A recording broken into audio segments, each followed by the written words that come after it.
Seorang anggota polisi yang bertugas di Direktorat Reserse Narkoba Polda Sumut, Aibtu Josmer Samsuardi Manurung, berusia 44 tahun tewas ditembak menggunakan pistolnya sendiri. Penembakan terjadi di lokasi usaha peternakan bebek korban, Desa Bangun Sari Baru, Kecamatan Tanjung Morawa, Kabupaten Deli Serdang. Diketahui pelaku penembak yakni Yones Siondihon Nai Baho berusia 20 tahun, tak lain merupakan saudaranya sendiri. Informasi yang dihimpun, pelaku juga merupakan pekerja yang selama ini mengurusi usaha ternak milik korban.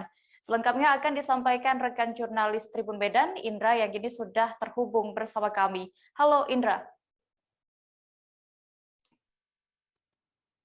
Halo, Indra bisa Iya deh. mendengar saya?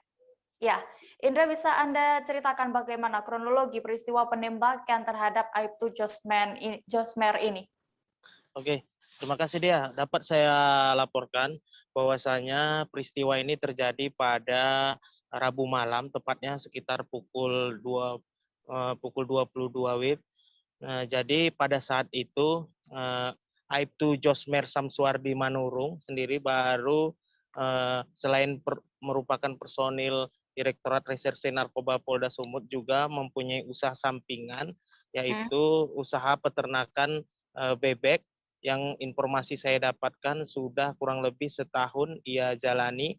Dan pada saat itu korban ini sendiri mendatangi tempat usahanya yang selama ini dijaga oleh pelaku, yaitu Jones Yandion Naibaho.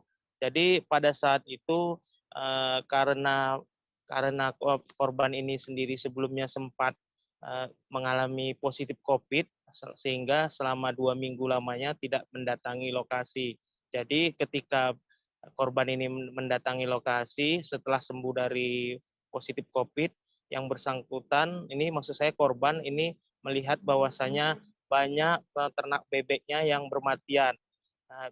Selain itu juga hasil telur yang selama ini didapatkan juga berkurang. Seperti itu dia. Iya, lalu kapan pelaku akhirnya berhasil ditangkap oleh pihak kepolisian? Indra. Jadi pelaku bisa ditangkap berkat bantuan dari tetangga yang juga mempunyai usaha di dekat lokasi usaha, yakni usaha peternakan. Jadi dia dapat saya jelaskan peristiwa ini bisa terjadi lantaran pelaku ini sakit hati karena dimarahi oleh korban, sehingga pelaku mengambil senjata yang sebelumnya disimpan oleh korban. Polisi juga saat ini masih mendalami keterangan yang disampaikan oleh pelaku, karena mulai dari kemarin sampai sekarang ini pelakunya memberikan keterangan yang berbelit-belit. Artinya semalam yang bersangkutan mengaku masih menyebutkan bahwasanya senjata api yang ia tembakkan ke korban itu diambil dari tangan korban. Sementara pada saat hari ini itu pelakunya mengaku mengambil senjata api yang sebelumnya sudah disimpan oleh korban. Jadi pelaku ini setelah melakukan penembakan, dia sempat mendatangi tetangganya untuk meminta bantuan agar jasad korban ini bisa dibuang. Namun saat itu tetangganya sendiri menolak untuk memberikan bantuan, dan sempat pelaku ini mengancam tetangganya dengan senjata api. Berkat adanya bantuan dari tetangga lain, ini pelaku bisa diamankan. Sebelumnya terlebih dahulu dilakukan pembujukan, namun saat itu pelaku awalnya memang sempat menolak, namun tidak lama kemudian masyarakat bisa membantu tetangga korban ini. Seperti itu dia. Ya, lalu Indra, apakah jenazah korban saat ini sudah dimakamkan?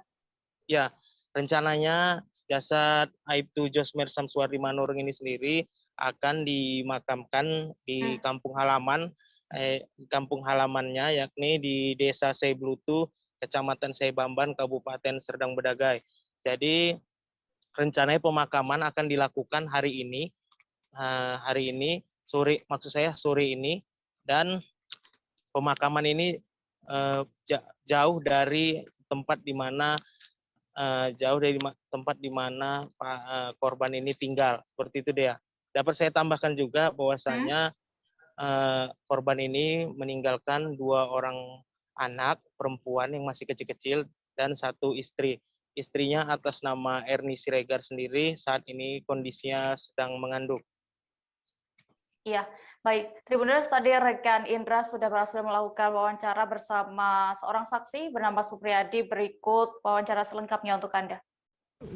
Pelaku itu bang sempat datang ke sini katanya bang, gitu bang? Iya bang, Ya, dia datang ke rumah ini ngapain bang? minta tolong dia antara abangnya. Abang yang polisi. Iya udah ketembak. Gitu. Terus yang abang lakukan setelah itu Ya, apa? setelah itu saya terkejut kan, Heeh. melihat dia silap. Saya langsung masuk rumah, saya kunci. Heeh. Dari situlah terus digedor, panggil saya. Gak lama dipecahkan jendela itu lah. Waktu manggil abang dia masih bawa senjata atau apa? Cuma dita. Oh, dita. Belum dikeluarkan. Senjatanya itu. Terakhir bang bisa kalian tangkap seperti apa dilakukan bang? Kayak mana? Ya saya telepon ke bapaknya. Kawan ya Ya kawan. datang ke sini, Ya, baru dilumpuhkan. ya dilumpuhkan baru saya bisa keluar kan. Tapi sempat abang ngikat ya bang gitu Ya, setelah ditangkap. itulah setelah dibekuk kan. Nanti saya keluar, saya bantu ikat. Setelah itu baru lapor ke polsek. Bang, kalau ini tempat usaha bebek ini memang punya korban bang? Iya. Kalau pelaku itu sebagai apa di sini? Sebagai Pekerjanya? pekerjanya. Dia cuma sendiri ya bang? Iya. Berapa kali letusannya bang terdengar bang? 1 kali. 1 kali.